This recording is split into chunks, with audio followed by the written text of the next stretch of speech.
Dhaka Kolkata train চলাচল আছে, Dhaka Khulna train চলাচল আছে, এবং উত্তরবঙ্গ থেকে সেটি ঢাকা হয়েই যায়, শিলিগুড়ি পর্যন্ত ট্রেন চলাচল শুরু হয়েছে। এবং 65 যুদ্ধের আগে আরও অনেক ট্রেন চলাচল ছিল। আমরা শুধু আসলে একটা সমঝোতা স্মারক হয়েছে এ ব্যাপারে, কোনো চুক্তি এখনো হয়নি।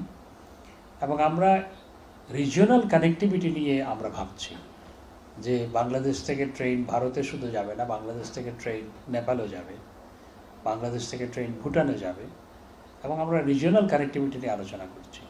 এবং যেটি করা হোক না কেন, সেটি অবশ্যই, যেহেতু আমাদের অভিজ্ঞতা আছে ইতিমধ্যেই, যে ভারত থেকে ট্রেন বেশ কিছুদিন ধরে, বেশ কয়েক বছর ধরে কলকাতা থেকে ঢাকায় আসে এবং সবাই খুশি। এ নিয়ে কোনো অভিযোগ এখনো পর্যন্ত কোনো দিন কেউ উপস্থাপন করেনি। সুতরাং আমরা যদি এটাকে ফার্দার এক্সপান্ড করি, সেটিও আমি মনে করি